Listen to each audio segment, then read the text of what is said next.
¿Qué tal, señores? Bienvenidos. Espacio Abierto está de vuelta tras el paro navideño, aunque en lo informativo no ha habido tregua.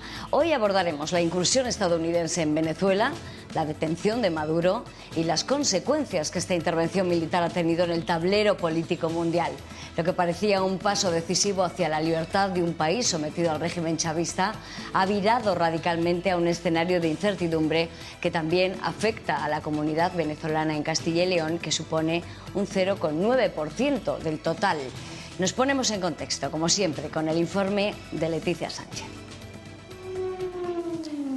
Con una operación por sorpresa, pero en la que se había trabajado durante meses, la madrugada del 3 de enero, Estados Unidos bombardeaba Venezuela y lograba sacar del país al presidente Nicolás Maduro y a su esposa, para que sea juzgado en Nueva York acusado de narcoterrorismo.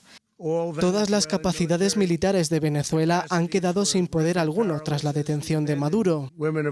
Desde septiembre, Donald Trump había venido advirtiendo al régimen de Maduro que se había tomado a la ligera esas advertencias, con bailes como este.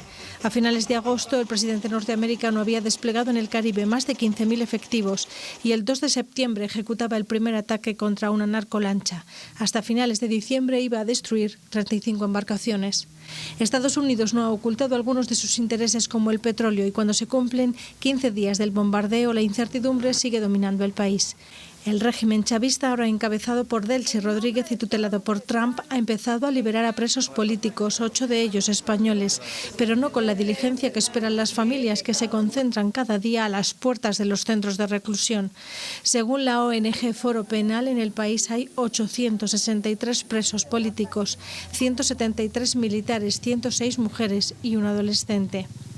Desde el comienzo del movimiento chavista en 1999, primero con Hugo Chávez y después con Nicolás Maduro, 7,8 millones de venezolanos se han visto obligados a abandonar el país por la represión generalizada de cualquier voz opositora y la falta de seguridad.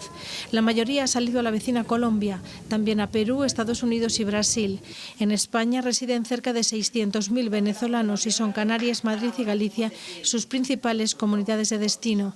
En Castilla y León, el 0,9% de sus habitantes son venezolanos, casi 22.000, siendo Valladolid, Burgos y León las provincias donde su presencia es más numerosa. La diáspora venezolana en España ha crecido significativamente en la última década.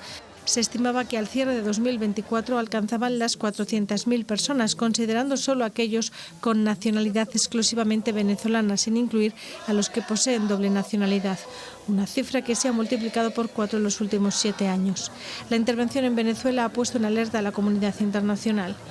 Recordemos que, por perfectible que sea, un mundo fundado en el derecho, abierto a la cooperación y al diálogo, siempre se acercará más que cualquier otro al objetivo de la paz, la estabilidad y el desarrollo. El rey Felipe, reunido con los embajadores, remarcaba las necesarias dosis de diplomacia que hacen falta en un mundo como el actual, que se preserve el vínculo atlántico, así como defender un peso fuerte de Europa.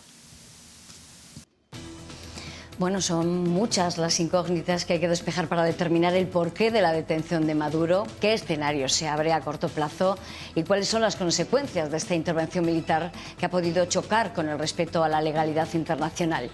Quien va a arrojar luz sobre todas estas cuestiones es nuestro invitado de hoy, el catedrático de Relaciones Internacionales de la Universidad Complutense de Madrid, José Antonio Sanahúja. Bienvenido, gracias, profesor, porque, bueno, hay mucho que hablar de estas cuestiones. Yo no sé si es una actuación, la de Trump el pasado, creo que fue el 4 o el 5 de enero. ¿Era previsible? No, porque es verdad que había lanzado algunas llamadas de atención a Venezuela, pero no sé si se esperaba que fuese tan contundente. La operación militar en sí contenía elementos de sorpresa. No sabíamos qué iba a hacer ese día y que iba a tener la forma, ¿no?, desde el punto de vista técnico-militar que adoptó, ¿no? Fue desde luego una operación brillante.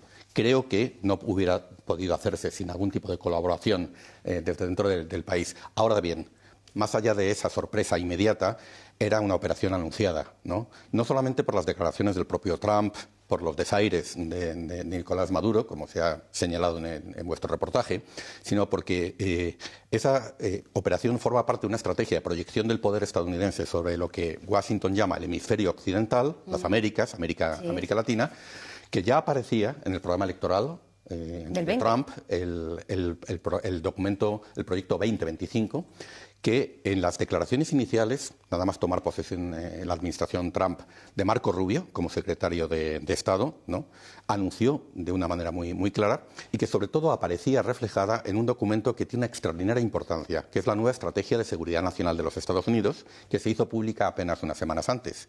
Y esa Estrategia de Seguridad Nacional establece una jerarquía en cuanto a objetivos, en cuanto a áreas geográficas. Y me gustaría destacar que la región a la que se le otorga más importancia es el hemisferio occidental, es las Américas, es América Latina.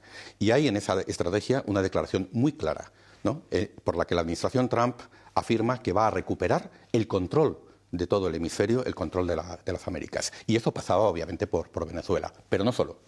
Bueno, es un proceso que ya se está fraguando desde hace años. La primera administración Trump ya empezaba a apuntar maneras, pero ha apuntado, profesor, que había una cierta colaboración desde dentro. Todo el mundo se esperaba que fuese una transición hacia la democracia con los opositores y de repente Trump en esa rueda de prensa, bueno, le quita crédito a María Corina Machado y dice que será Delcy la que vaya a tomar posesión como presidenta. Ese movimiento nos dejó a la comunidad internacional realmente sorprendido. Delcy, ¿qué papel está teniendo en este? Delcy o los Rodríguez, ¿qué papel está teniendo? Un papel clave, porque es quien está inequívocamente al frente del país. Por mucho que en las redes Donald Trump pues pueda poner una imagen en la que él se presenta como presidente interino, acting president. Sí, lo ha dicho hace muy poco. Pero a mí me gustaría resaltar una cuestión. De la misma manera que sabíamos que iba a haber una operación militar contra Venezuela, que iba a ir más allá de los ataques a las supuestas narcolanchas, ¿no?, con ese enorme despliegue que se había realizado, también sabíamos, ¿no?, o podíamos intuir, que Estados Unidos no iba a protagonizar una invasión en toda regla, ¿no?, entre otras cosas porque el movimiento MAGA se opone, ¿no?, al involucramiento de Estados Unidos en conflictos en el exterior. Una buena parte del movimiento Make America Great Again, del movimiento que sustenta a Trump, incluso ha pedido la retirada de Estados Unidos del conflicto de Ucrania y de la seguridad de Europa, ¿no? American First, claro. Y han visto, tienen como un precedente a evitar lo que le ocurrió a Estados Unidos en Afganistán, ¿no?, que después de muchos años de intervención salió malamente, dejando la situación peor, si no igual que como estaba con los talibán en el poder. Entonces hay un enorme rechazo a involucrar, en las bases de Trump, a involucrar a Estados Unidos en un conflicto. Por lo tanto, sabíamos que sí, uso de la fuerza, pero ese uso de la fuerza tenía que ser muy limitado, muy controlado, claro. Y aquí viene la siguiente cuestión, porque provocar un cambio democrático de manera inmediata en Venezuela, es decir, sustituir a la cúpula del chavismo, ¿no?, y hacer frente a lo que es la base de poder de esa cúpula, que es el ejército, son las Fuerzas Armadas y el aparato de seguridad que controlan Vladimir Padrino, Diosdado Cabello, implicaría una operación militar de los Estados Unidos de enorme envergadura. Entonces, sí, con unas enormes consecuencias también para la población, imagino. Claro, la guerra. Claro. Y los riesgos que eso comporta. Y eso ni Trump ni su entorno estaba dispuesto a ello. Por lo tanto, a esa ecuación, intervención limitada, ¿no?, que no condujera a una guerra y uso de la fuerza, solamente quedaba una opción, ¿no?, y era algún tipo de entendimiento con el chavismo, ¿no?, por el que se garantizara la estabilidad y la colaboración del ejército y las Fuerzas Armadas. Y esto es lo que ha ocurrido. Y lo que vimos escenificado de una manera quizás sorprendente en la comparecencia de Donald Trump cuando dio cuenta de la operación militar que había protagonizado Estados Unidos, cuando tuvo palabras, para sorpresa de todos, tuvo palabras elogiosas para Delcy Rodríguez. Llegó a decir incluso de la cúpula chavista que sí, que habían hecho malas cosas, pero que ya se iban a comportar adecuadamente, y hizo esas declaraciones muy brutales, muy poco respetuosas hacia María Corina Machado, diciendo que no gozaba del apoyo y del respeto de los venezolanos. Lo dijo textualmente.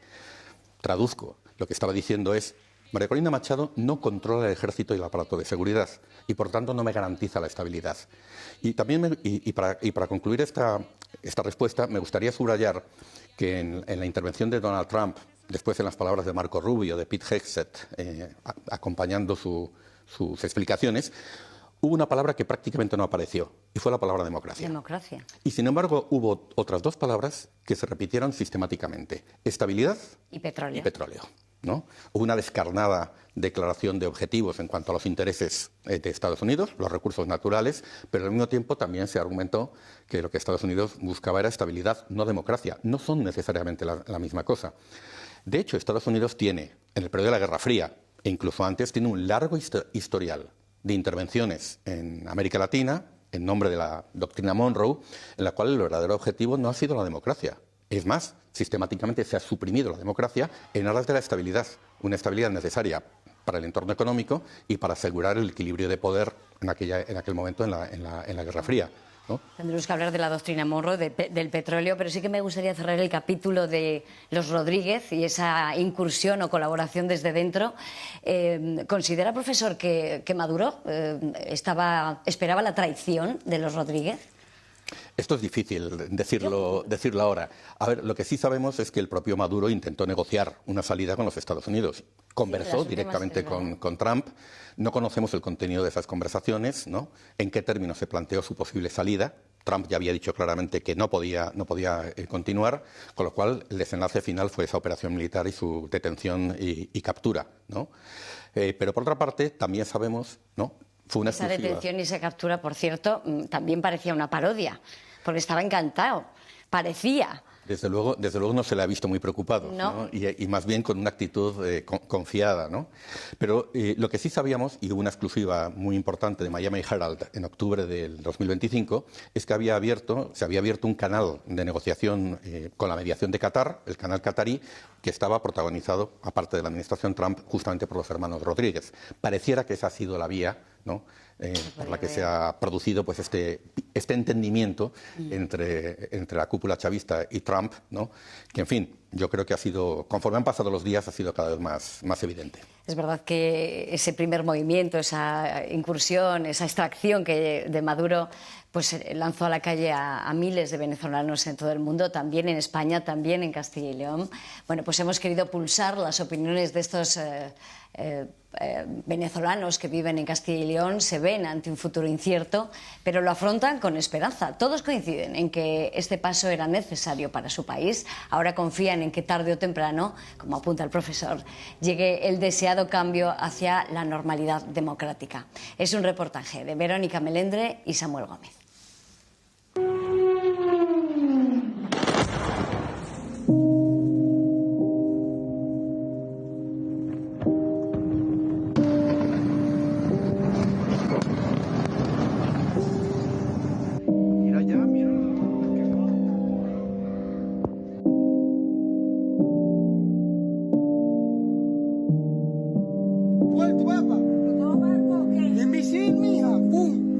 Para nosotros fue un regalo de Reyes anticipado. Lo vemos como el inicio de un cambio. Una sensación de alivio. Esa primera uva que nos comíamos todos los 31 de diciembre durante muchos años, que caiga Maduro, que vuelva la libertad y la democracia a Venezuela.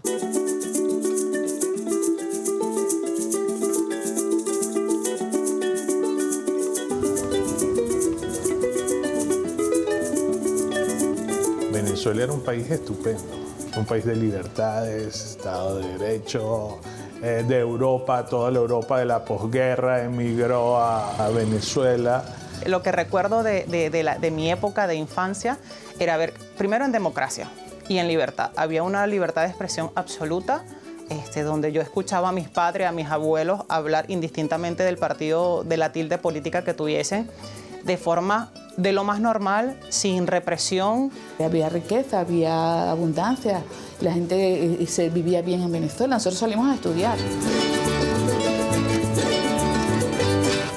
Me vengo a estudiar acá a Salamanca. Cuando yo me vengo ya había empezado el régimen de Chávez. Pensaba ilusamente que mientras yo estudiaba salía Chávez y ya venía otro gobierno.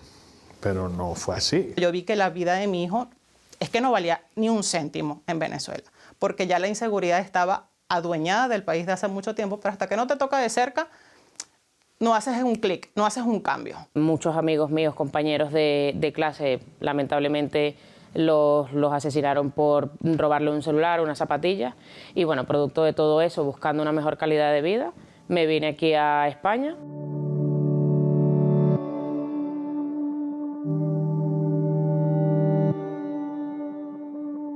El 3 de enero me entero porque mi hijo me despierta y me dice: mami, Están bombardeando Caracas. Mi madre vive en Caracas y me avisó, yo tenía varias llamadas perdidas y cuando veo, ella me ha dicho que estaba despierta y que oía ruidos, pero que como era fin de año, pensaba que eran las explosiones. Decía, pero a esta hora qué raro. Y entonces, claro, se asoma y ve humo y entonces enciende el televisor y empieza... Hola, ¿qué tal? ¿Cómo están? Además de ese ataque, la noticia a esta hora de la tarde es la detención del presidente Nicolás Maduro y de su esposa. Y se los llevó para que paguen, los juzguen y paguen condena en Estados Unidos. Maduro, que fue quien me expropió, quien no me dio el derecho a mí a la defensa, quien no me dio el derecho a mí de poder ver las razones por las cuales se me había perseguido, hoy la justicia le está dando la oportunidad de tener un abogado y enfrentarse a un tribunal. Claramente es una vulneración del derecho internacional. Incluso capas de la población que no necesariamente apoyan al gobierno chavista consideran que es un ataque injustificable a la soberanía del país. Sabemos que era la única manera porque lo hemos intentado. O sea, hay años de lucha, de marchas, de manifestaciones, de todo. Y solamente una persona nos escuchó. Tuvo el permiso moral del pueblo para entrar y llevarse a Maduro. No hubo violación. Que te encarcelen por pensar diferente, eso es violación al derecho internacional. Que tengas un salario mínimo, un salario de exterminio, porque así lo ha denominado las Naciones Unidas, de $3, eso es violación al derecho internacional.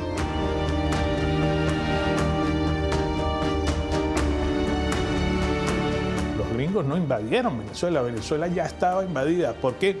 Por los cubanos, los rusos, los iraníes, los chinos, etc. El mundo ahora mismo está puesto los ojos que Estados Unidos se va a llevar el petróleo de Venezuela. Y los 27 años que todos estos países se han beneficiado del petróleo de Venezuela y no le han dado ni un céntimo al país. ¿Dónde estaban? ¿Dónde estaban los conocedores ahora de leyes internacionales y de política preocupados por el petróleo de Venezuela y por los intereses de Venezuela?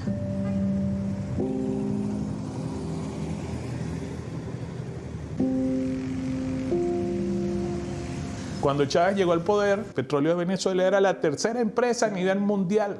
La destruyeron. Todos los técnicos de PDVSA expulsados, perseguidos. Primeramente, el petróleo no está. Está, pero sin refinar no genera un dinero. Lo que se produce ahora es como un 5% de lo que se producía antes. Entonces él piensa rehabilitarlas, mejorarlas, porque es que si no, no puede producir. Esas inversiones van a quedar en Venezuela. Sin duda alguna, Venezuela vive momentos muy delicados. Veo la figura de Delcy Rodríguez como un mal necesario, una figura estratégica. Venezuela. Eres un empresario. ¿Qué me es más económico para mí? Seguir con la estructura que hay y le saco todo el jugo que pueda. Si pensara realmente en la libertad, la democracia, los derechos humanos, etcétera, habría puesto en mundo. Si hubiese sido una transición que quitas a todas las personas y pones a otras, hubiese habido mucho derramamiento de sangre, mucha violencia, porque hay milicias urbanas armadas.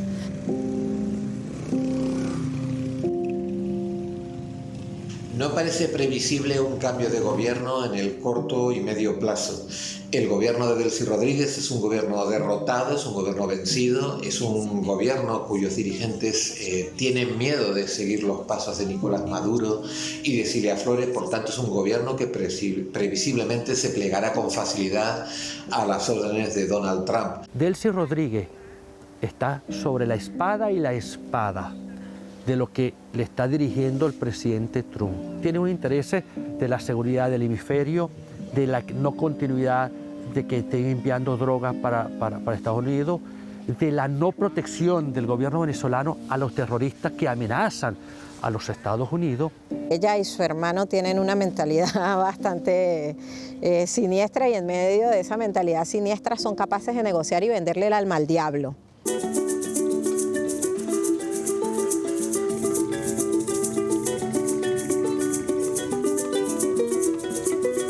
Caracas y toda Venezuela recupera poco a poco la normalidad tras los ataques del 3 de enero.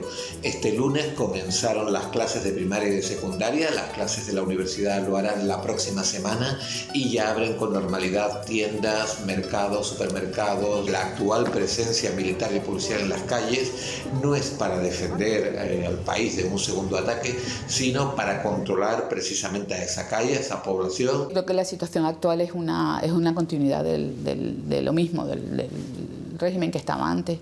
Ellos siguen con el miedo porque las bases que te deben garantizar la seguridad pues no están limpias todavía. Al día de hoy ellos no han podido salir a celebrar de que Maduro está bajo arresto. No han podido, ¿por qué? Porque tienen miedo, porque hay colectivos armados. Capacitados y autorizados para cogerte apenas salgas de tu casa el móvil. Y si hay algún grupo de WhatsApp, alguna conversación donde festeje lo que está pasando en Venezuela, te llevan detenido. Nuestra bandera principal ahorita es la excarcelación de los presos políticos. No vamos a hablar de libertad, de liberación, porque los están excarcelando con condiciones especiales. Incluso no pueden dar entrevistas, porque van a ser coartados o tienen el riesgo de volver a ser encarcelados. Han excarcelado a muchos, pero hay muchos otros que aparecen en una lista como que están ya liberados y siguen estando presos. ¿A quiénes han liberado? A los que tienen familia en el exterior. A los demás, no. Entonces es simplemente una pantomima.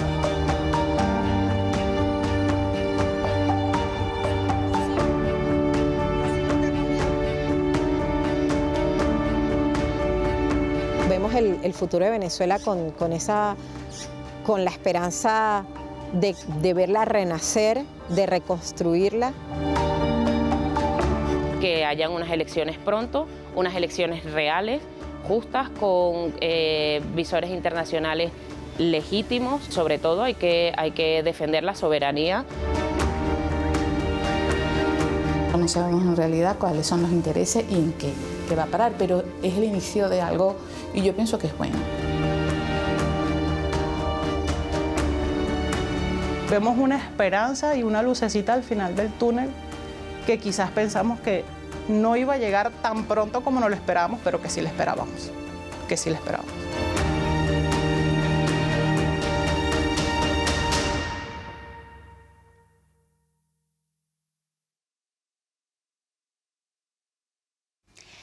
José Antonio, profesor, cuánta coherencia tan lejos de su país, ¿eh?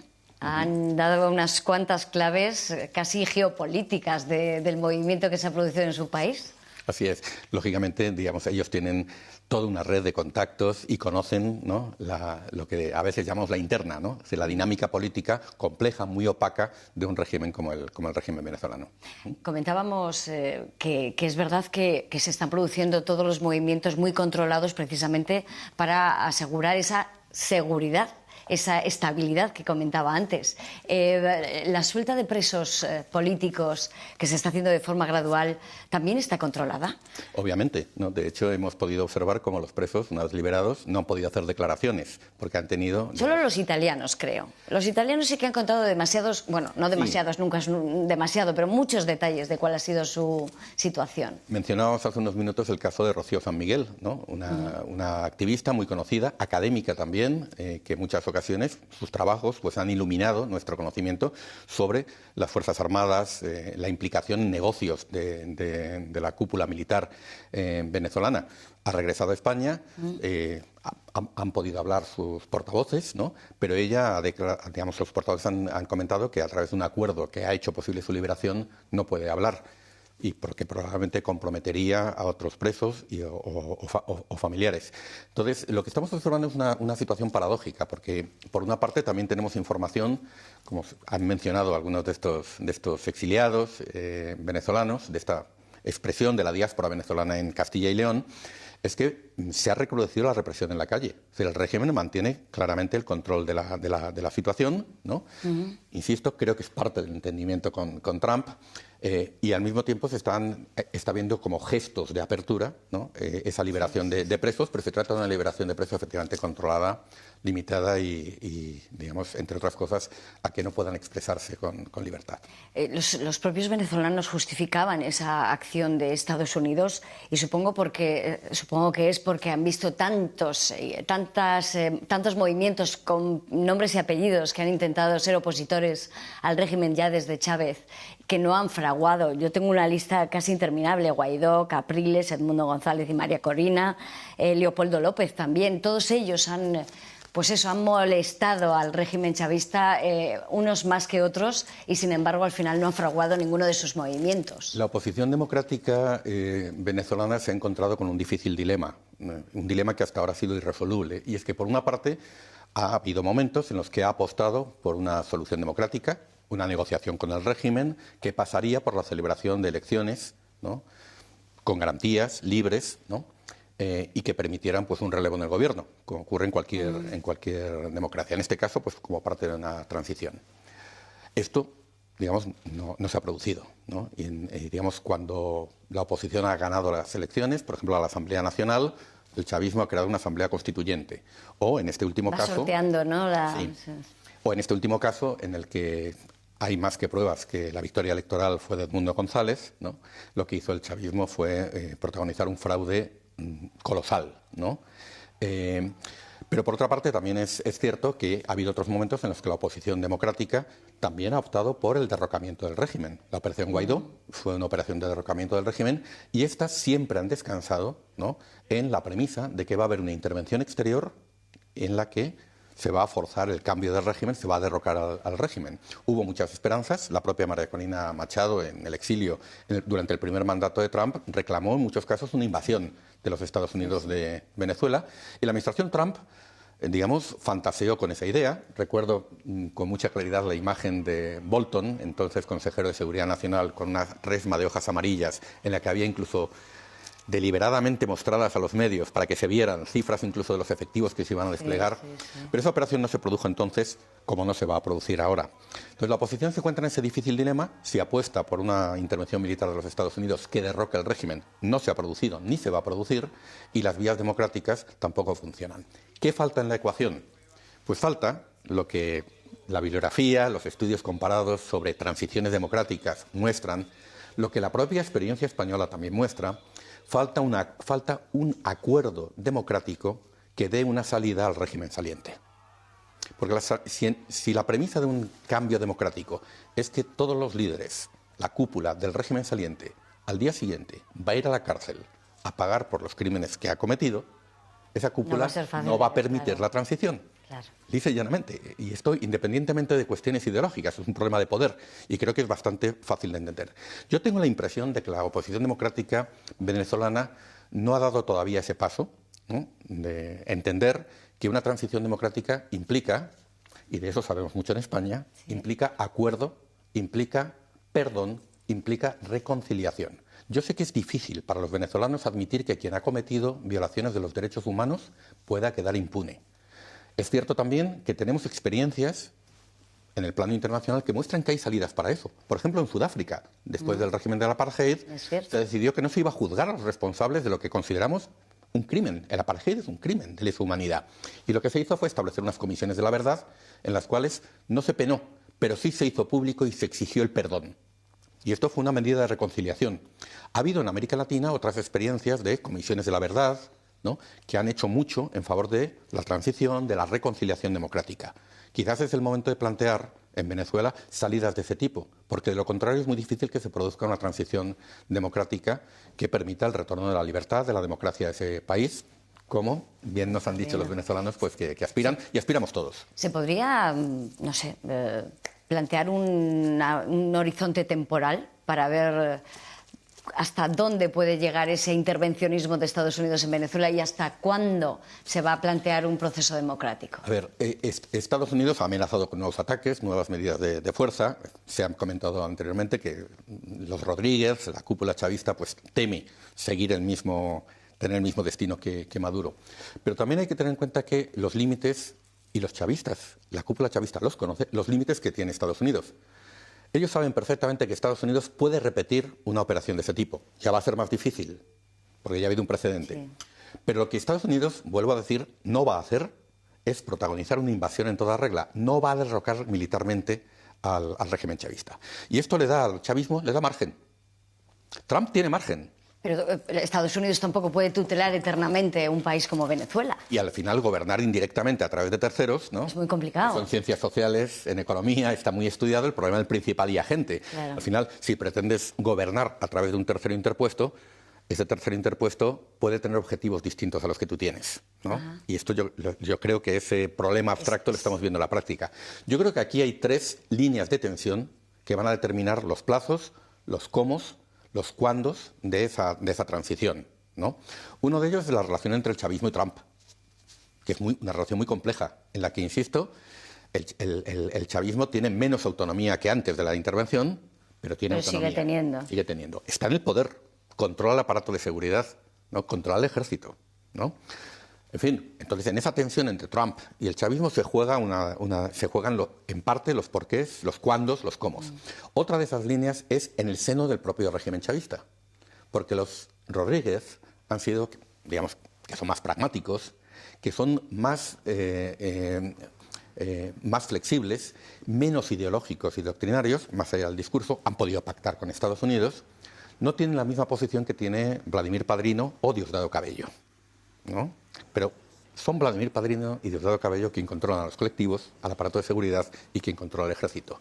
Entonces, los Rodríguez saben que también su margen de autonomía y su margen de negociación está determinado por la manera en la que preserven la impunidad y den una salida a la cúpula militar y a la cúpula del aparato de seguridad. Y supongo que también esté sobrevolando esa sensación de que no hay nada que les pueda arropar, ni siquiera la legalidad internacional, las normas. Es decir, ahora mismo hay un limbo absoluto normativo en este sentido, no hay normas, claro. Y eso supongo que también está marcando el paso de este proceso. Sí, y ahí entra la tercera línea de tensión, que la vamos a ver en estos días, que es la relación entre Mariana Corina Machado y la administración Trump, ¿no? Es decir, claro. Obviamente ellos tienen la legitimidad democrática. A ver, la legitimidad democrática es fundamental, pero con la legitimidad democrática no se hacen las transiciones. Las transiciones se hacen con arreglos de poder, ¿no? Entonces, la manera en la que también la oposición democrática, ¿no?, liderada por María Corina Machado y por Edmundo González, logre hacerse un espacio en la relación con Trump y entrar en el juego, porque de momento no están, ¿no?, va a marcar también los ritmos, los cómo y los cuándos de esa transición, ¿no? Hablábamos de la América primero. La doctrina Monroe también ha marcado este proceso que en principio parecía que era por crímenes de lesa humanidad y resulta que no, que han sido pues un proceso penal de hace unos años por narcotráfico. No se ha hablado, como bien comentaba, ni de democracia, ni de derechos, ni de libertades. Y sin embargo, una de las palabras más mencionadas en esa primera intervención de Trump fue petróleo. Esto marca el paso de que quizás sea un mensaje interno también, es decir, es una intervención externa para su propio electorado, para sus propios seguidores. Los argumentos que se han empleado para justificar esa intervención han sido fundamentalmente el narcotráfico y la migración, porque son los dos grandes vectores que llevan a Trump a la presidencia. Trump no llega a la presidencia por razones, claro, por problemas de política exterior, ¿no? Claro. Y si hay un asunto de política exterior que lleva a Trump a la presidencia es justamente el reclamo de que Estados Unidos salga de guerras que no tienen que ver con sus intereses nacionales, por ejemplo en Ucrania, ¿no? Entonces, claro, esa justificación se plantea. Ahora, incluso uno podría preguntarse si realmente el narcotráfico es la verdadera motivación, porque cuando hace un análisis un poco más serio, en fin, Venezuela no es precisamente un país ni de producción ni de tránsito de fentanilo, primero. Y segundo, si realmente el problema es el narcotráfico, a mí me gustaría que se explicase el indulto que se ha realizado sobre el expresidente de Honduras, ¿no?, Orlando Hernández, que había sido juzgado por un delito de narcotráfico. Claro, Maduro y Hernández tienen una pequeña diferencia, y es que uno es de la cuerda ideológica de Trump, y además había un proceso electoral. Claro, había un proceso electoral en Honduras, ¿no?, en el que Trump también ha intervenido, y Maduro está está en las antípodas. Es decir, que incluso el argumento del narcotráfico es un argumento que más bien pareciera un pretexto para lo que es una descarnada digamos, manifestación de intereses materiales de control de los recursos. Bueno, esa fue la motivación para la extracción, para poner delante de un juez a Maduro, pero a partir de ahí se han desencadenado otras cuestiones. Lo que pasa es que es verdad que decían algunos venezolanos en el reportaje que el petróleo no le importa nada a Trump. El petróleo de Venezuela, porque no está refinado, porque cuesta más sacarlo, las instalaciones están obsoletas. Sí. Bueno, yo creo que el petróleo tiene tiene importancia en el sentido que lo dijo el propio Trump, ¿no? Al que hay que leer bien, ¿no? En su declaración, porque él dijo que el petróleo debía fluir, pero debía fluir de la manera adecuada y debía fluir a los países y de la manera adecuada. Entonces, ¿qué está diciendo? A ver, Trump no creo que quiera que el petróleo venezolano irrumpa o que crezca esa producción, porque, entre otras cosas, ello podría afectar a los precios del petróleo a la baja. Estados Unidos hoy es un país que se autoabastece de petróleo y gas y se ha convertido en los principales exportadores, a diferencia de hace 2 décadas. Pero su petróleo y gas es un petróleo y gas de fracking, ¿no? De esquisto. Sí. Y es un petróleo y un gas que para ser rentable requiere de unos precios relativamente altos. Por lo tanto, no está en el interés nacional de los Estados Unidos y de su sector petrolero que los precios del petróleo bajen por debajo de cierto umbral. Claro. Aquí yo lo que quiero que vamos a ver, más bien, pero Venezuela es parte de la OPEP. Y Venezuela ha sido siempre un actor importante en la determinación de las cuotas y, por lo tanto, los precios de la OPEP. Y, por otra parte, Venezuela está exportando a China y a Cuba. Son 2 países los que han suministrado petróleo a Cuba y de los que depende una economía cubana que ya está en una situación de extraordinaria fragilidad. Uno es México y el otro es Venezuela. Trump lo ha dicho claramente. El petróleo venezolano para Cuba se va a terminar. Ojo, también ha dicho que no se opone al que el petróleo mexicano siga fluyendo hacia Cuba. Pero México no tiene margen para sustituir, por razones económicas y por razones políticas, tiene una agenda bilateral muy complicada con Washington, no tiene, yo creo, ni la capacidad ni la voluntad de sustituir a Venezuela en el suministro de petróleo a Cuba. El régimen cubano, termino, ¿sí? En la situación en la que está, es muy difícil que pueda sobrevivir sin el petróleo venezolano. Hablaba de fragilidades, de estados frágiles. Creo que ahora mismo en global la Unión Europea es frágil y lo estamos viendo pues por esa amenaza que yo ya no sé si es estéril o no, de que Estados Unidos se quiere quedar con Groenlandia, propiedad iba a decir, del Estado danés. ¿Eso puede llevar a la Unión Europea o a la OTAN a un conflicto del que no estaremos preparados? Yo creo que ahora mismo no estamos preparados para afrontar este órdago de los Estados Unidos. Mi impresión es que Estados Unidos, por mucho que esté utilizando a la amenaza de la fuerza, ¿no? Y que no descarte ninguna opción, cuando un mandatario dice no descarto ninguna opción, está diciendo educadamente que no descarta el uso de la fuerza. ¿No? Esto es clásico en el lenguaje político diplomático. No creo que Estados Unidos vaya a iniciar una guerra o vaya a utilizar la Fuerza Armada para hacerse con Venezuela, porque esto significaría romper la OTAN, ¿no? Y la OTAN todavía es importante para Estados Unidos, pero no es importante para Estados Unidos en el sentido que lo era tradicionalmente, como una alianza militar que respondía a sus intereses de seguridad, que preservaba la seguridad en Europa frente a Rusia, ¿no? o terceros estados, sino porque la garantía de seguridad estadounidense a Europa a través de la Alianza Atlántica se ha convertido en realidad en una herramienta de negociación, en un elemento por el que Estados Unidos presiona con éxito a Europa. Los europeos, las élites europeas, las élites atlantistas, que son las mayoritarias en Europa, que son las que están presentes en los partidos, tienen un miedo existencial a que Estados Unidos nos deje solos con Ucrania y deje de ofrecer una garantía de seguridad última, su paraguas nuclear, a Europa. Estados Unidos sabe eso, ¿no? Y no va a renunciar a la OTAN. Claro. Y lo utiliza en unas negociaciones que para Estados Unidos han sido muy exitosas ya en varios casos. Primera de ellas, cumbre de la OTAN en La Haya, con el 5% de gasto militar. A ver, que haya que aumentar el gasto militar para reforzar las capacidades europeas de defensa, puede ser. Pero es que lo que Estados Unidos quiere es que aumentemos el gasto militar para aumentar inmediatamente las compras de equipo militar y de armamento a Estados Unidos, cosa que no refuerza la autonomía defensiva europea y la autonomía tecnológica europea. Segundo episodio en el que, digamos, la amenaza de retirarse de la seguridad europea, de retirarse de Ucrania, de retirarse de la OTAN, ha sido exitoso para Estados Unidos, es el acuerdo comercial de julio de 2025 en Thornberry. Los aranceles, ¿no? El peor acuerdo comercial que ha firmado la Unión Europea en su historia. Un acuerdo, permítanme la caricatura, en el que se nos amenaza con rompernos los dos brazos y las dos piernas y salimos contentos porque solo nos han roto una pierna. Cierto. Un acuerdo muy asimétrico, muy perjudicial para los intereses europeos. Y ahora se está utilizando esa herramienta de presión, la OTAN, se está utilizando en Groenlandia y se está utilizando para acabar con la soberanía digital europea, es decir, con la capacidad autónoma europea para regular a los tecnopolios digitales estadounidenses. Ellos han dicho claramente que nuestra regulación digital no la quieren. ¿Qué puede ocurrir en Groenlandia? Esa es la pregunta, porque todos nos estamos preguntando si fuerzas del ejército español pueden desplazarse, si von der Leyen aprieta ese botón que está diciendo que va a apretar, que es ese artículo. Permítame una afirmación. En este momento, el ejército estadounidense ya está en Groenlandia. El ejército estadounidense es la fuerza militar más fuerte que hay ahora mismo ya en Groenlandia. En la base de Pitufik. También caricaturizaba la fuerza de la OTAN en Groenlandia, que decía que era un trineo con unos perros. Bueno, en fin, el contingente militar estadounidense en la base de Pitufik, que está en Groenlandia, no es precisamente numeroso, pero ya es la fuerza militar más importante que hay en Groenlandia, ya están.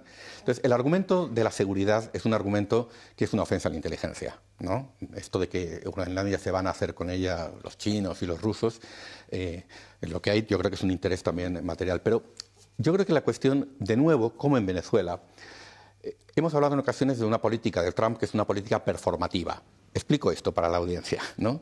Significa desplegar un discurso que hace creer que es inevitable un determinado desenlace.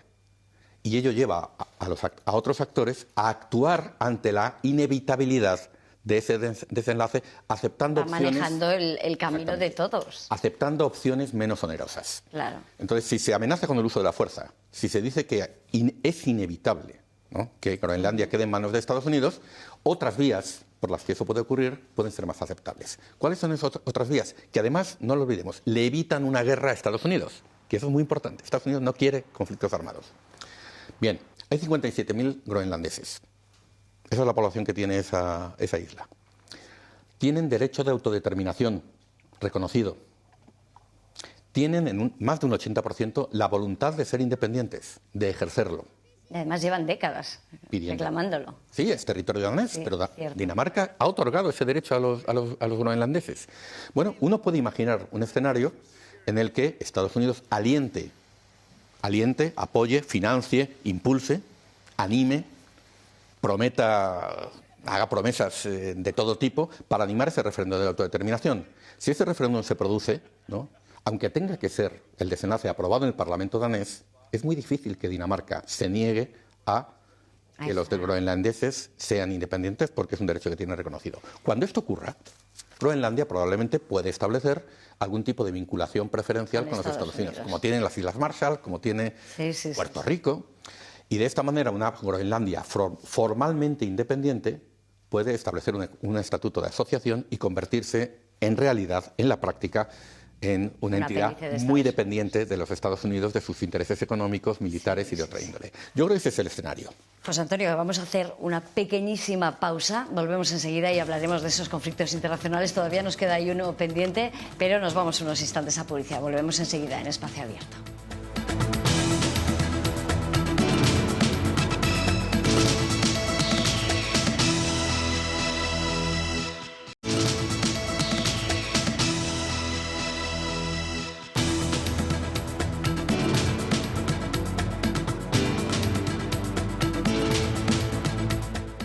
Ya estamos de vuelta en Espacio Abierto, estamos hablando de esa sorpresiva, para muchos, para otros no, intervención de Estados Unidos en Venezuela y bueno, todo lo que ha sido ese movimiento del tablero político, el orden mundial parece que está cambiando. Estamos hablando de todo ello con José Antonio Sanauja, el catedrático de Relaciones Internacionales de la Complutense de Madrid.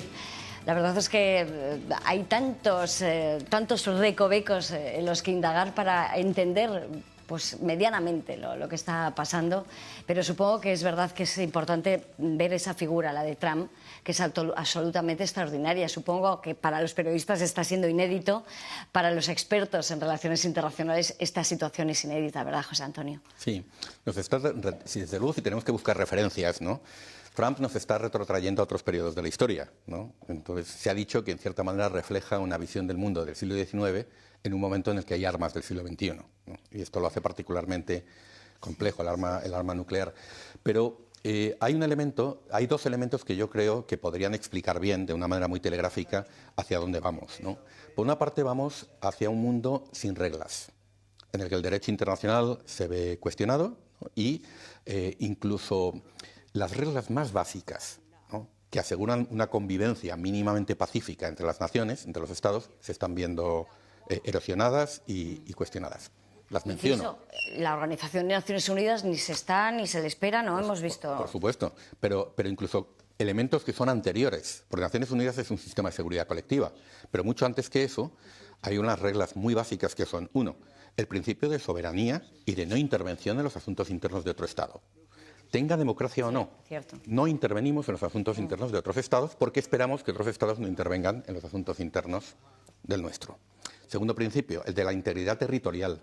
Las fronteras no se tocan, y mucho menos por la fuerza. Es decir, no admitimos el derecho de conquista, no admitimos las guerras de conquista. Tercer elemento, ¿no?